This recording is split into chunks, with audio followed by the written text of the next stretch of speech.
ചാലക്കുടിയിൽ വൻ തീപിടുത്തം എന്നൊരു വാർത്ത വരുന്നുണ്ട്. ഹാർഡ്വെയർ ഷോപ്പിനാണ് തീപിടിച്ചിരിക്കുന്നത്. ഫയർഫോഴ്സ്, പോലീസ്, നാട്ടുകാരൊക്കെ തീയണയ്ക്കാൻ ഇപ്പോൾ ശ്രമം നടത്തുകയാണ്. ജെയ്സൺ ചാമോളപ്പിലുണ്ട് കൂടുതൽ വിവരങ്ങളുമായി.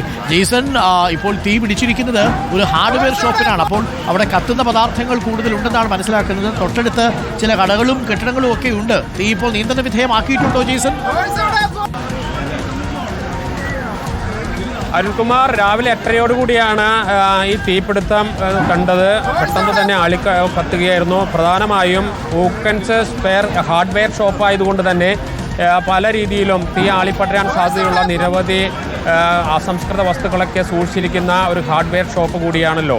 അതുകൊണ്ട് തന്നെയാണ് പ്രധാനമായും ഈ തീ പെട്ടെന്ന് അണയ്ക്കാൻ കഴിയാത്തത്. മഴ ഇപ്പോൾ മാറി നിൽക്കുന്നത്. കുറച്ച് മഴ പെയ്തിരുന്നെങ്കിൽ കുറച്ചുകൂടി എളുപ്പത്തിൽ തീ അണയ്ക്കാൻ കഴിയുമായിരുന്നു. ഇപ്പോൾ തീ അണയ്ക്കാനുള്ള ശ്രമം ത്വരിതഗതിയിൽ നടക്കുകയാണ്. ഫയർഫോഴ്സ് ജില്ലയിലെ വിവിധ ഭാഗങ്ങൾ, തൃശ്ശൂരിൽ നിന്ന് ഉൾപ്പെടെ ഫയർഫോഴ്സ് യൂണിറ്റുകൾ വിളിച്ചു വരുത്തുന്നുണ്ട്.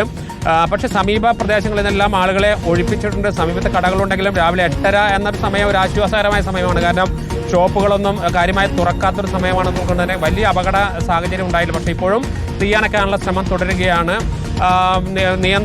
പെട്ടെന്ന് തന്നെ നിയന്ത്രണ വിധേയമാക്കാൻ കഴിയുമെന്ന പ്രതീക്ഷയാണ് ഇപ്പോൾ ഫയർഫോഴ്സും പോലീസും പങ്കുവെക്കുന്നത്. നാട്ടുകാരും സഹായത്തിനുണ്ടായിരുന്നു. നാട്ടുകാരെ സഹായിക്കുന്നുണ്ട്. മഴ പെയ്തിരുന്നെങ്കിൽ പെട്ടെന്ന് തീ അണയ്ക്കാൻ പറ്റുമായിരുന്നു. ഹാർഡ്വെയർ ഷോപ്പാണ്, പെയിന്റ് കടയാണ്. തീ പിടിക്കുന്ന ഒരുപാട് പദാർത്ഥങ്ങൾ ഇതിനകത്തുണ്ട്. എന്തായാലും തീ ആളി കത്തുന്നുണ്ട്. പ്രേക്ഷകർക്ക് ദൃശ്യങ്ങളിൽ കാണാം. ചാലക്കുടിയിലാണ് ഹാർഡ്വെയർ ഷോപ്പിൽ വൻ തീപിടുത്തമാണ്. ഫയർഫോഴ്സ് എത്തി യൂണിറ്റൊക്കെ ഉപയോഗിച്ച് തീ അണയ്ക്കാൻ ശ്രമിക്കുന്നുണ്ട്. ഒരു മഴ പെയ്തായിരുന്നെങ്കിൽ പെട്ടെന്ന് അങ്ങ് തീ അണഞ്ഞേനെ. പക്ഷേ എന്തായാലും നാട്ടുകാർക്കൊന്നും ആർക്കും പരിക്കൊന്നുമില്ല എന്നാണ് ലഭിക്കുന്ന വിവരം. എന്തായാലും തീ നിയന്ത്രണ വിധേയമാക്കാൻ കഴിയുമെന്ന് നമ്മൾ പ്രതീക്ഷിക്കുന്നു. തൊട്ടടുത്ത് പക്ഷേ ഒരു ഗ്യാസ് ഗോഡൗൺ ഉണ്ട്. അതാണ് ഒരു ചെറിയ ആശങ്കയുള്ളത്.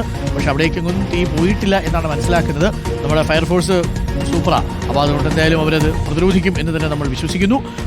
തൊട്ടടുത്ത് ഗ്യാസ് ഗോഡൗണിലേക്ക് അത് പകരാതിരുന്നാൽ മറ്റു പ്രശ്നങ്ങളൊന്നുമില്ല. അത് വളരെ പെട്ടെന്ന് തന്നെ നിയന്ത്രണ വിധേയമാവും എന്നാണ് നമ്മൾ പ്രതീക്ഷിക്കുന്നത്. അപ്പോൾ